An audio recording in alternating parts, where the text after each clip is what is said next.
Now, the city of Cape Town, on the other hand, will be on stage 1 until 10 a.m. and then stage 3 thereafter. eNCA reporters Lindokuhle Xulu, he's in Johannesburg, as well as Nobesuthu Hejana, who is in the city of Cape Town for us. They're on the streets gorging the impact. Linda, let me start with you because our city is already on stage 4. I wonder where you are and what are people telling you about their frustrations and what they have to go through with stage 4?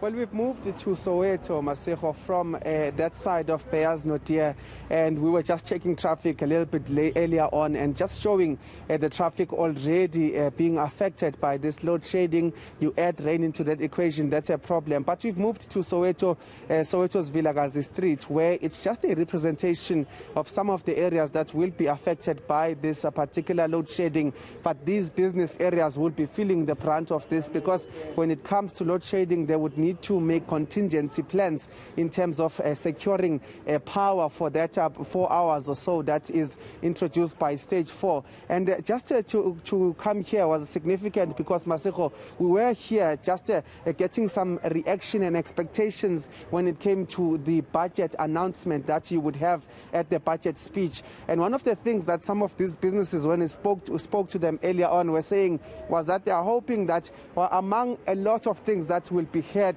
in terms of budget allocation, they wanted to hear what government has as far as a clear plan of dealing with the issue of electricity, because that is one of the things that is affecting them, particularly when it comes to the fact that many businesses are recovering and they would need a persistent, a consistent supply of electricity to ensure that they recover, but not just recovering for themselves, recover into such an extent that they would still or even be able to rehire some of the employees that would have obviously, the employment would have obviously been lost during the times of COVID. So these are the things that they said would be a hindrance when it comes to recovering towards the economy and recovering towards employing some of those former employees that unfortunately lost their jobs. So this is the significance of why we are here, Masego. We are to speak to some of those businesses to say that in just a couple of weeks, if not a month, you had expectations of how the country would be dealing with these issues of load shedding and producing consistent supply of electricity.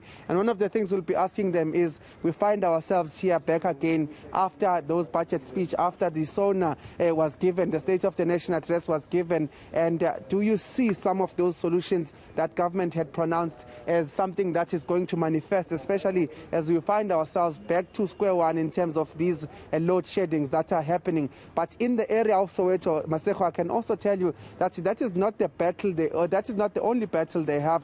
Another one is, of course, of load reductions that in its essence many residents do not understand why. As far as Eskom is concerned, these load reductions are because of mitigating and trying to collect revenue to some areas that are not paying well. But these businesses are the ones that keep on suffering or bearing the brunt, even as they are paying some of their bills. Some of the businesses obviously will say that they are paying. So we are here just to get a sense from some of these businesses. We have scheduled some meetings with some of the restaurant managers just to get a sense of what they think about the state of the electricity, especially after SONA, but also at a time when we find ourselves plunged into darkness again.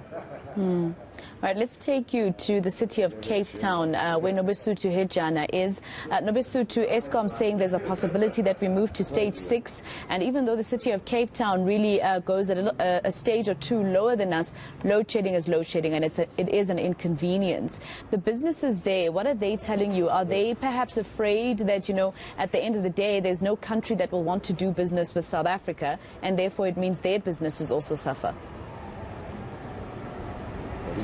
Well, Masego, we've spoken to a shoe producer earlier on who was telling us that he depends on clients. So if they don't put in orders, then he can't make money. But we moved to the gin producers. They are called Distillers and Union, also here in Woodstock. I'm joined by Alex Frau, who's just going to be telling us about the impact of load shedding.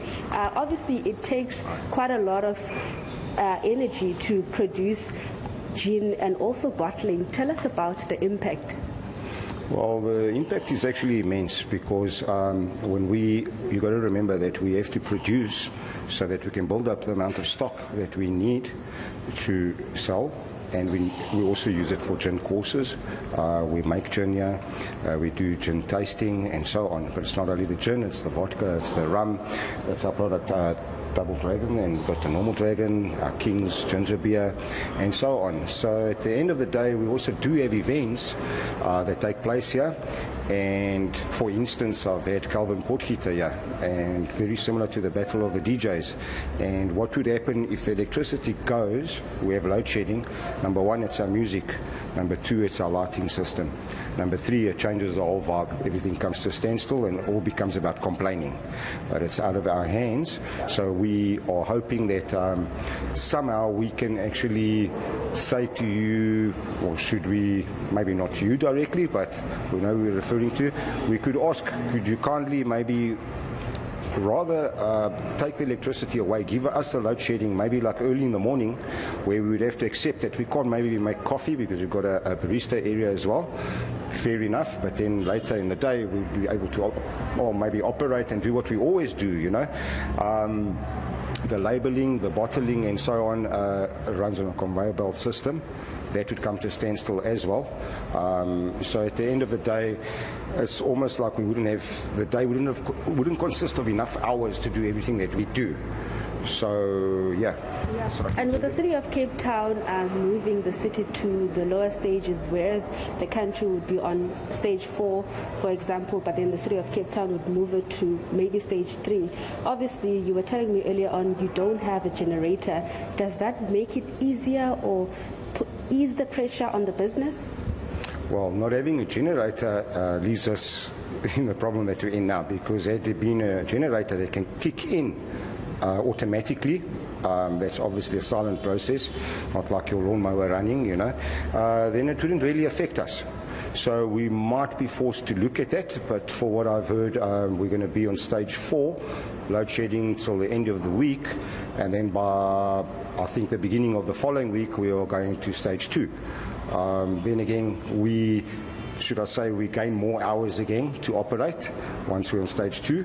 I don't know exactly how the schedule will work regarding all the areas involved. You know, it's a big province, and I'm talking about Cape Town itself now.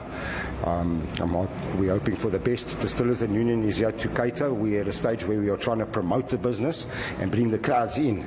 Okay, now if they see that we're in the dark, they'd rather maybe go to the circus or somewhere else, you know, where in the daytime where they can go watch the animals and so on, you know.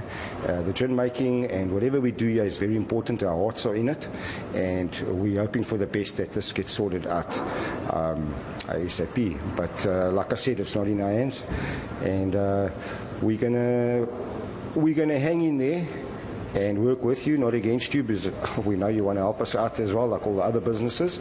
And what we'll do in the interim is just ask you if please you can take our power away in the mornings, rather early in the mornings, and I think we can live with that for a while, and we'll go step by step, and we'll take it from there. Thank you very much. Well, Alex Frau from Distillers and Union talking about their plea to the officials or government to at least give them time in the morning, but you also know that other businesses, they do run their businesses in the morning, so that's their plea. But back to you, Masego. All right, Nobesuthu Hejana in the city of Cape Town and Lindokuhle Xulu in Soweto here in Johannesburg. Thank you for now.